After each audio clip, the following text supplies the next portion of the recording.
comment, share, and subscribe. Hit that notification bell in the upper right-hand corner. Follow me on all forms of social media. Check me out at thatdrummerguy.com and enjoy the following presentation.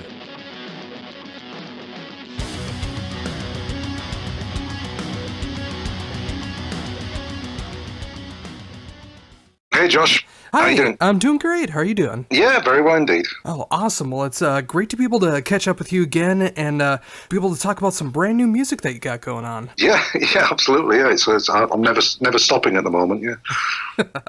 Oh, but, at least from the fan perspective, I absolutely appreciate that. I mean, it doesn't matter if it's Paradise Lost, formerly of Valenfire, now Strigoi, with Abandon All Faith coming out the 22nd of November through Nuclear Blast. I've just been enjoying this album so much from start to finish. There's just so much of what I love about your style, and so much that I haven't heard you yet really explore. I mean, there's a little bit of that black metal tinge that's going on in some songs. There's some industrial stuff that's going on there. I mean, it's really cool to be able to see that. Yeah, I mean, it's when I finished with Valenfire, I still had kind of that itch to scratch of this. I enjoyed being back in the underground extreme music scene, and so I knew I wanted to do something else, but I didn't want it to be just a continuation of Valenfire.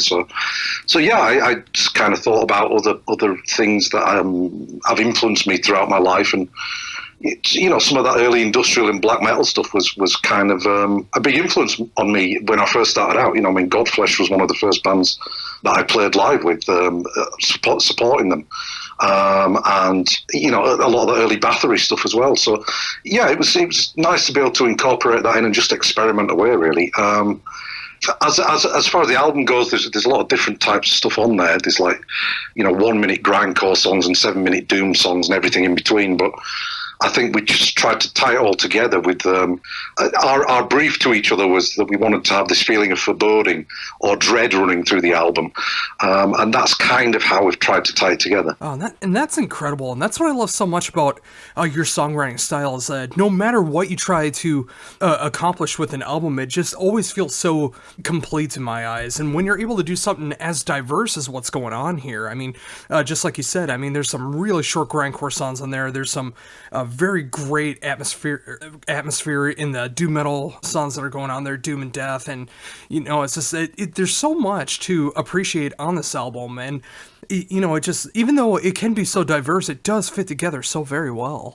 Yeah, but that did take a little bit of time to do, and I think the two things that tie it together most of all are probably the dissonance in a lot of the guitar melodies that run throughout the album.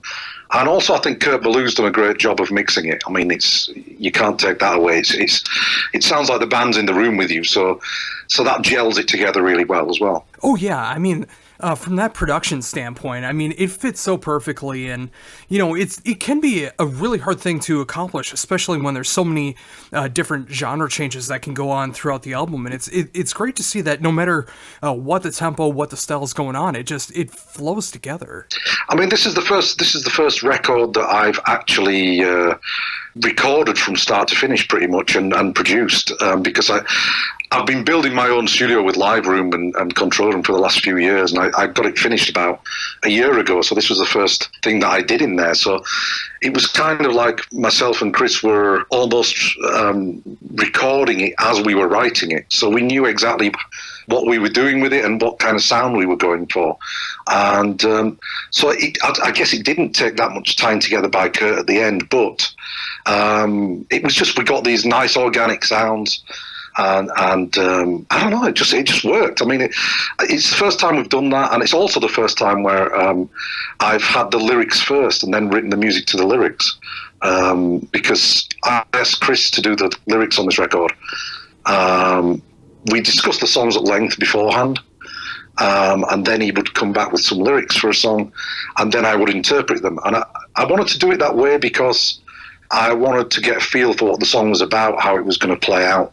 And, if it's going to be an extremely angry song about something, you want to portray that well.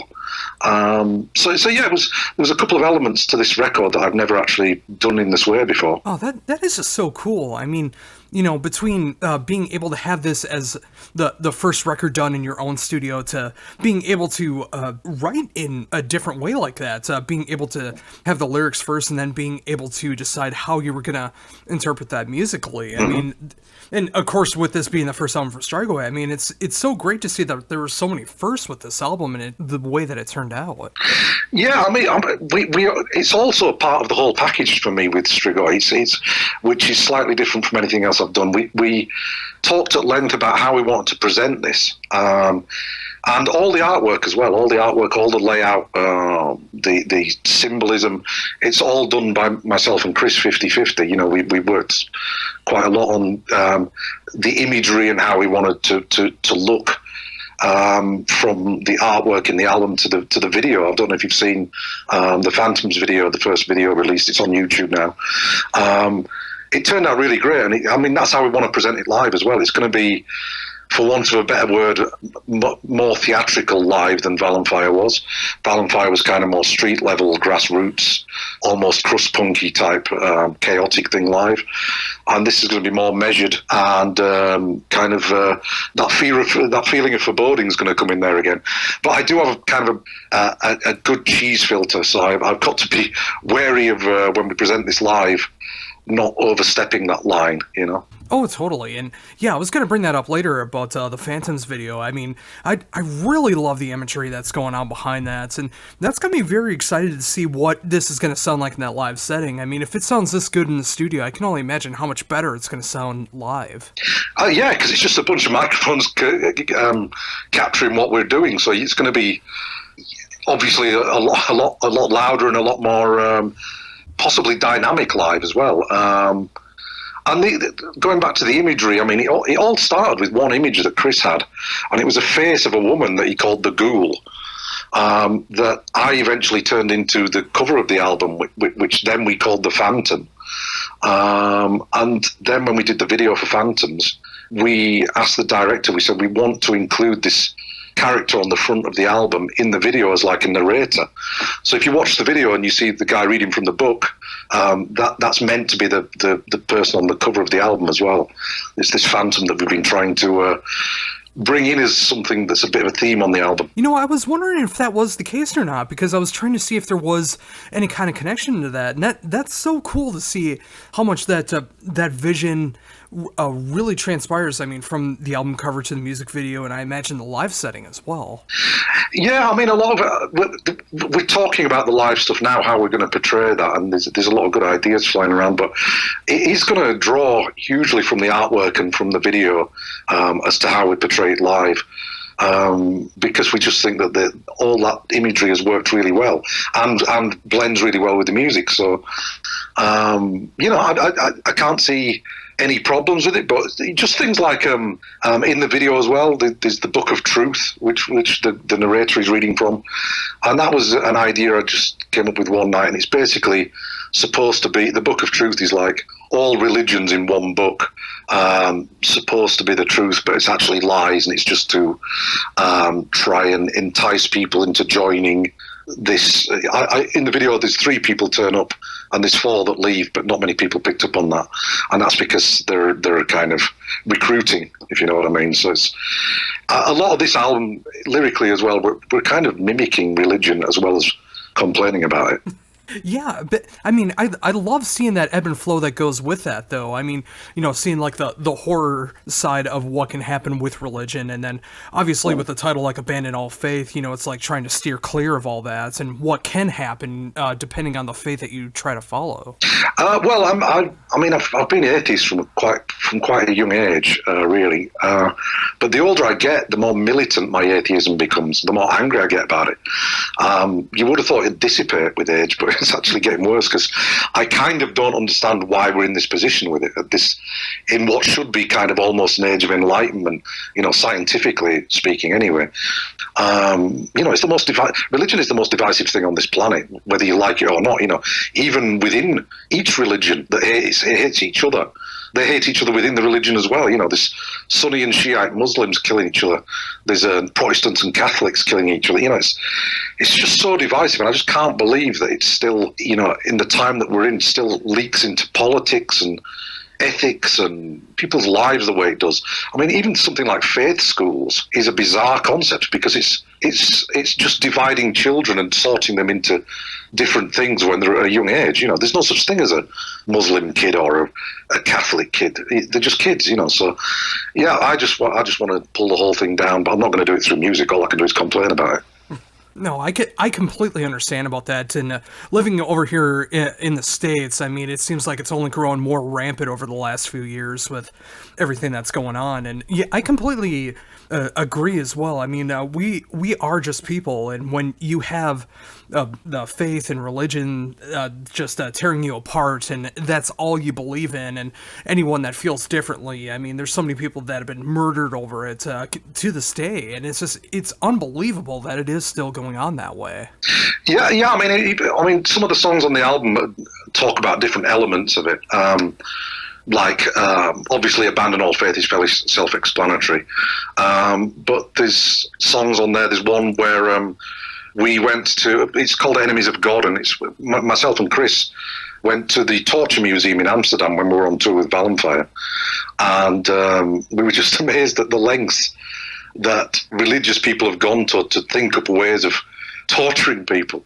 I mean, it's bizarre that all these, you know, you'd have to be some kind of really sick person to think of some of these torture methods, and these were the people that were supposedly a force for good. So, you know, it's throughout history. But you would have thought, like, at least 100 or 200 years ago, when most civilized countries got rid of their royalty, etc., they would have got rid of religion at the same time, realizing that it was something from the past. You know, we know why our planet goes around the sun now, you know, etc. We don't need all this stuff anymore. Yeah, I mean, you would absolutely think so. And, you know, it's just, you know, with that, I mean, we absolutely should understand why the Earth revolves the way that it does, and the Earth is round, but there's still people out there that absolutely believe that, you know, that God is creating it, and, you know, that the Earth is flat still, and it's just, it's mind-blowing that people are feeling that way. Yeah, especially when the argument is so easy to pull apart. You know, I mean, being an atheist is a weird thing because there shouldn't even be a word for it. All I'm doing is not believing in all this crap you're telling me, you know.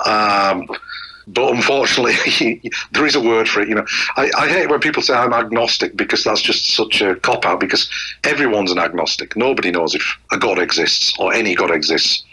But the fact you're trying to tell me these stories and I don't believe them makes me an atheist. It's just an odd thing to have around. I think if we'd have gotten rid of religion 100 years ago, we would be so more advanced in the way we think now and the way we treat each other than we actually are, you know. I mean, talking about religion in America that you were, I read a fact, I don't know how true it is because, you know, fake news is the buzzword of the last few years, but of course. I read that if the church, the Christian church in America, if they paid taxes for just 1 year, it would eradicate world debt, because they don't pay tax. I mean, that's one of the big things about religion. None of them pay tax. But yeah, if the Christian church paid it for 1 year, none of these countries would be in debt. It would eradicate it. So it just shows that they're not good people, because they could do that if they wanted to, you know. So yeah, there's a lot to complain about, hence the amount of it in our lyrics. Oh, absolutely. And, you know, in 2019 here, I mean, there is so much that is going wrong. I mean, be it religion, be it the state of the world, be it politics. I mean, there's so much to be angry about. And it's great to be able to have an album like Abandon All Faith that really just does show that dark side of what's going on, because there are people feeling that way, not just yourself. I know I feel that way to a degree as well. And it's great to be able to hear a soundtrack go along with that. I mean, if someone, I mean, I've been asking in a couple of interviews what the theme of the lyrics are, and really, it comes down to a very simple statement. Really, they are horror-themed lyrics, but it's real horror, real-life horror. I've never been a big fan of the fantasy-type lyrics. You know, I mean, come on, everyone loves a good zombie, but how scary can they be when you know they don't exist? You know, it's real life horror that connects, and that's what the theme of our lyrics are. You know, some of them are more concrete than others, some of them are more metaphorical, but it's real life horror, and the imagery that we use is more fantasy horror. But I think it ties together really well. I mean, look, when you say a soundtrack, that pleases me a lot because I always think of it that way. Well, I'm glad to be able to do that. I mean, that's exactly what I thought about once I started listening to the music and I started to really pay attention to the lyrics and everything that was going along with it, because it does feel like that in the state of the world. I mean, obviously, with that real life horror aspect, I mean, and that is so much more scarier than like the fantasy horror, like you said. You know, it's like I can still enjoy like a really cheesy horror movie or something like that, be it zombies, like a fake horror mascot or whatever. But when you have like a real life horror movie that's going on, you sit down and watch that, that's so much more scary because it is something that could actually happen. Yeah, it's far more disturbing. I mean, yeah, I love, come on. I mean, just wasn't my thing. I came up through the punk scene really when I was a kid, and there I used to sing about real life, and that kind of connected me to it more. Even though I loved stuff like, you know, I mean, the early death metal stuff, you know, like the early Autopsy stuff and all that, and Bathory stuff. It's all great, but for some reason, you just listen to it as an escape mechanism. You don't really connect in that way that real life horror connects you. So that's something that I've kind of always felt passionate about, and something that I try to do. Oh, totally. And you know, it's great that you do mention the punk influence as well too. And you know, between Valenfire with the crust punk that was going on there, I really do enjoy a lot of the great punk stylings that's going on with this album as well too. I mean, when you have the punk beats that are going on matched with the music, especially in the shorter songs, I mean, it gives it such a great feel and really matches everything that's going on with the rest of the music. Well, it's a measured thing. It's trying to find that balance between being chaotic and having a certain measured response there. I think with Valenfire, it possibly was a bit more chaotic than this. This is a little more structured. But yeah, I mean, that's the balance to find. Also, it's worth mentioning that songs have to have hooks, regardless of whether it's a 1 minute grindcore song. I mean, you listen to Napalm Death's first record; it's full of hooks, even though it's so chaotic and rudimentary. It's still got lots of hooks, and a lot of the early death metal stuff. And I think that's kind of been forgotten about over the last couple of decades. That when you're doing extreme music, you've still got to have a hook there, otherwise there's nothing to remember, there's nothing to get your teeth into. Oh, I couldn't agree more. And, you know, especially over the last decade or two, I mean, there's been so much about just like doing fret exercises and just showing off what you can do on the fretboard rather than actually writing a great hook. And that's what I love so much about your style, no matter what band that you're a part of, is like you always pay attention to the melodies, the harmonies, and the hooks.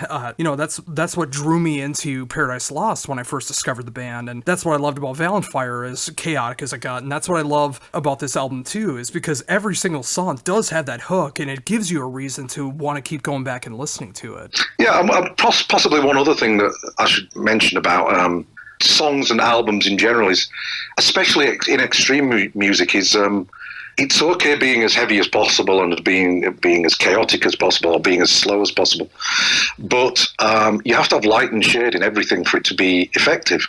So if you were just constantly on 11 heaviness the whole time, it wouldn't be heavy at all because there'd be nothing to gauge it by.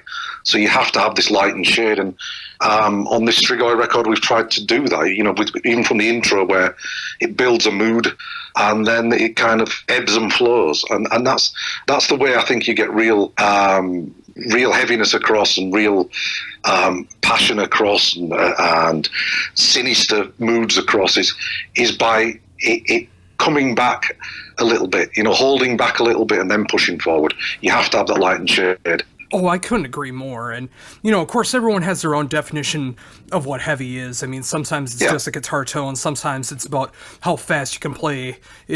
Sometimes it's about like the volume of what's going on. And when you have that ebb and flow, when you're able to scale things back, when you're able to make things a little quieter or maybe a little more melodic and prettier sounding, and then when you're able to like turn up the tempo, or you're able to like really let the guitars flow, or just let some of those like doom riffs happen. I mean, just like you said, with that ebb and flow, it's so important in a song, in an album, and in a band.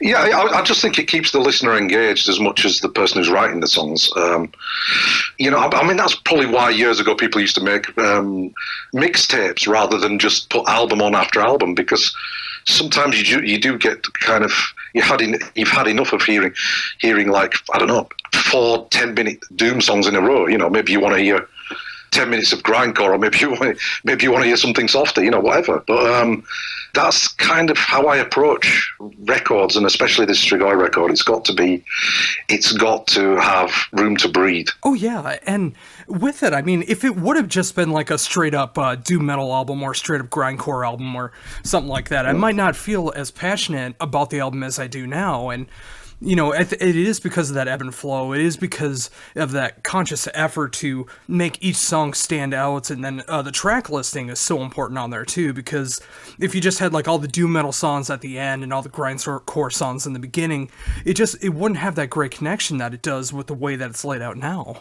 Yeah, and I mean, because we spent so long trying to put this record together in the way it flows, it's going to be hard when we come to play it live not to play it just in the order of the album, because it just works well for us. It worked. So I think when we do actually take this live, we may just have to play it like the album in its entirety as it happens, because I don't think without any more material you could make it flow any better, from my point of view anyway.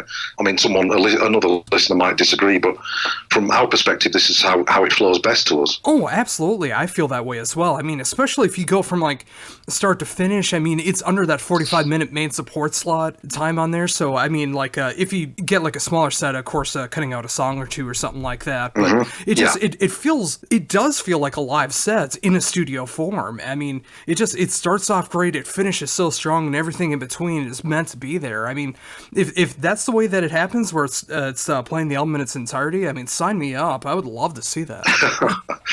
Well, I mean, we're planning all that at the moment. So obviously, I mean, we have to wait for the album to release November 22nd, and then in early 2020, we're going to look at trying to get on some decent festival slots, and hopefully some decent tours will come along as well. So, I mean, we're excited about it. We just need to get going. So when the album comes out, that's the beginning of it, I guess. Yeah, and that's what I loved about Valenfire was that conscious effort of like getting on the tours and being able to do the festival shows. I mean, every time I was able to see Valenfire, I mean, it was either Decibel Tour or Maryland Death Fest or something like that. And I love that that's what's going in with Strigoi as well. I mean, being able to have that, just like get on the right tours, do some great festival shows and stuff like that. I mean, obviously not just here in the States, but obviously the focus being over in Europe. But I really love that that's the effort that's going behind it next year. Well, I mean, it's important to us. I mean, to get to as many people as possible that may enjoy it. I mean, there's no point forcing it, crowbarring ourselves onto something that's not going to work. But like the Decibel Tour was an ideal example. It was great because it was a very kind of eclectic bill that year as well, with Converge on there and At the Gates and Pallbearer and Valenfire. It was like each band was very different, but it made for a pretty great bill, I thought. But we'd obviously be looking for something like that next year sometime. Oh, yeah, and that stands out as one of my favorite tours that I've seen in the last decade or so because of that diversity that was going into it, but it all fit together so very well. I mean, whether you got like the hardcore Converge, the doom metal Pallbearer, Valenfire, obviously, and then At the Gates, I mean, that's very much what I look for in a tour, rather than just like seeing like 4 black metal bands together or 4 hardcore bands together or something like that. I mean, I love being able to hear different sets. I mean, that way before the headliner comes up on there, I'm not already sick of hearing that genre for the night. Yeah, it was kind of funny on that tour because you take out the gates, Paul Bear and Converge, and then I saw Valenfire as kind of like a mixtape of all those bands. So we were kind of doing almost a best of theirs stuff, and then you get them doing the whole set of it. So we'd do a little bit of doom and a little bit of grindcore, a little bit of hardcore, a little bit of thrash or whatever, and then Paul Bear would come on and do full-on doom, Converge full-on hardcore, and then out the gates. So, yeah, I just thought it blended together very well, that tour, and hopefully Decibel can put something like that together again next year, and maybe we can jump on it, but we'll have to wait and see. Oh, totally. I'd love to see something like that happen, but even if that does happen, I know there's going to be some great opportunities that are going to arise when more people are able to check out Abandon All Faith, because I know from my perspective, I love this album from start to finish, and I know there's going to be higher up people that are going to really enjoy this, and hopefully it can reach the masses in the right way as well. I mean, with all the opportunities that Valenfire got, and then obviously with Paradise Lost as well being a main focus going forward with a new album coming up and everything. I'm glad to see that Strigoi is still going to be able to do some festival shows, do some touring and stuff like that, and just keeping that good balance. Yeah, I mean, it's going to be hopefully, anyways, it should be a busy year for me next year because you just mentioned Paradise Lost. We start recording next week. Oh, really? The new Paradise Lost album. Yeah, I just finished writing it about 2 weeks ago. So start recording it next week. So that will probably be a spring release, I guess. 2020, so next year I'll probably be pulling double duty on various things, trying to get on some tours with Strigoi and trying to get on some tours with Paradise Lost, so, should be an interesting year, hopefully. Oh, absolutely. With that in mind, with Paradise Lost, is it too early to talk about the sound that's going to be going into the next album? Well, not really. No, I mean, there's a couple of songs in the new stuff that kind of pick up where Medusa left off, but for the most part, it's a lot more varied. I mean, it's hard to pigeonhole, but a couple of songs I would say are almost 80s goth music. So, and there's a lot of stuff in between, and a lot of quite eclectic stuff on there. So it's going to be quite a varied album, I think. Oh, that's got me so excited as well. I mean, I love what I got going on here, being able to listen to the Strigoi album, but coming up in a few months, in the springtime when the new Paradise Lost album is coming. I mean, I've been chomping at the bit for a new Paradise Lost album ever since Medusa came out, so I'm very excited to see everything that's going on with you in your world right now. And again, as a musician, being able to balance things out, I mean, between the sounds that Paradise Lost has been able to come up with, and with Valenfire in the past, and now with Strigoi as well. I mean, just being able to keep that balance of everything that you enjoy playing, everything that you love to listen to, and being able to make that in the recorded form. Yeah, I'm just very fortunate, I have to say. With Paradise Lost, I guess at the start of our career, we were just the right band at the right time in the right scene, and we've had some great breaks over the years. And we've also, it's been a bit of a roller coaster, but we have been fortunate to do it. And it's nice that at this stage in the game, I can come up with a new project, and people take and like someone like Nuclear Blast want to release Strigoi. It's especially when it's kind of at the real extreme end of the scale. It's not something that you would imagine Nuclear Blast would release. So I feel very fortunate that I've got good people around me as well, good people in labels and wherever, that kind of appreciate it. Oh, very much so. And I think with that, that's a fantastic note to end on. And again, thank you very much for taking this time to be able to talk to me about everything going on in your world right now.